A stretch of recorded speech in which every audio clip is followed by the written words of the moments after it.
नमस्कार दर्शक बंधु विश्वचक्षु ओडिया यूट्यूब चैनल आउ एक अध्याय को आपण मानक स्वागत। आजिर आधुनिक मनीष विकास पथर अग्रसर वैज्ञानिक माने चंद्र पृष्ठ को जाई मंगल पृष्ठ रे घर करी रहिबे बोली गवेषणा मध्य आरंभ करी सारिलेनी। सर्वपर कहबाकू गले ए संपूर्ण मानव सभ्यता आधुनिकता को निजर बशवर्ती कर सारिलानी।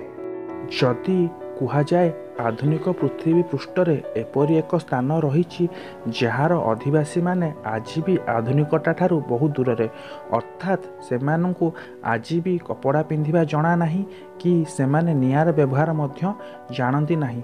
तेबे ए कथाटी हुए तो आपण मानक अविश्वास मन हो पारे, कारण एसबू तो हेउची आदि मानवर प्रकृति एवं आजिर आधुनिक सभ्यतार एपरी मिलिबा प्राय असंभव। किंतु ए कथाटी आज्ञा संपूर्ण सत्य। आमर पृथ्वी पृष्ठ रे एपरी एक स्थान रही जार अधिवासी माने आज भी आदि मानव भलिया जीवन यापन करुचंती एवं सही स्थानटी आम भारत वर्ष रे अवस्थित। तेबे आसंतु आज आमे सही स्थान उपरे आलोचना करिबा।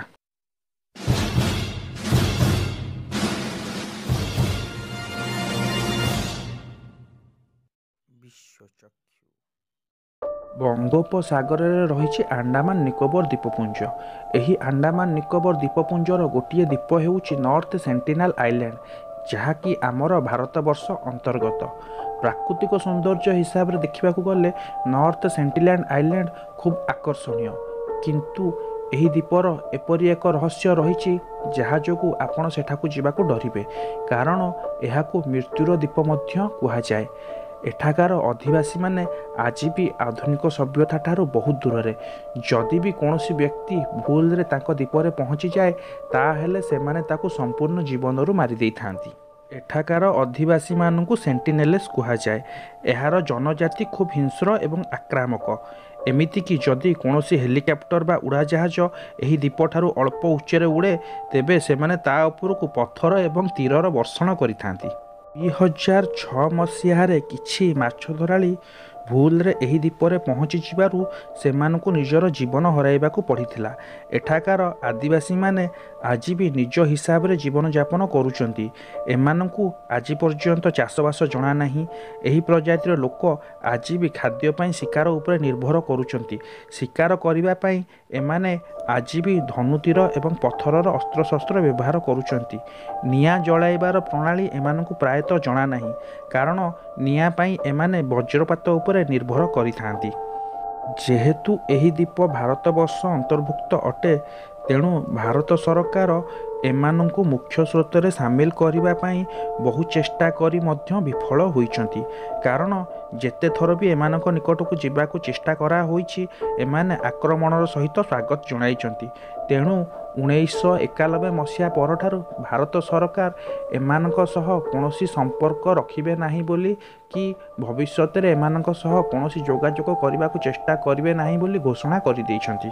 आज पर्यंत भी एमानक जीवन यापन प्रणाली एवं भाषा संपर्क रे केही भी जानती नाही। एमानक जनसंख्या संबंध रे भारत सरकार निकट रे मध्य कोनोसी सठिक तथ्य नाही।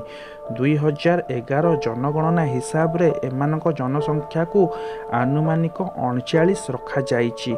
एही जनसंख्या अधिकरु अधिक 200 मध्य रे हबार अनुमान करा जाउछि। एमानक परिवेश खूब अस्वास्थ्यकर एवं रोग प्रतिरोधक शक्ति एमानक मध्य प्राय खूब अभाव। तेणु सामान्य हाड़फुटी रोग भी एमानकर संपूर्ण जनजाति को लोप कर दे पारे। जेहेतु एमानक पाखरे आज पर्यंत केही पहुँची पारि नाहांती, तेणु तांकर कौनसी क्लियर फोटोग्राफ मध्य एपर्यंत मिली पारि नाही। भारत सरकार एही स्थान को विपदपूर्ण स्थान रूपे घोषणा कर देइचंती एवं कौनसी भी पर्यटक को एठाकू जिबाकू अनुमति नाही। तेबे एही जनजाति काहेकि एभली हिंस्र एवं आक्रामक ताहा आज पर्यंत भी रहस्य होई रहिछि। जदि आपण मानकु मोर एही भिडियोटी पसंद लागिला तेबे भिडियोटी को लाइक, कमेंट बॉक्स रे कमेंट एवं निज फ्रेंड मानक मध्य रे शेयर करंतु एवं एही परी आहुरी भिडियो देखिबा पई मोर चैनल विश्वचक्षु को निहाती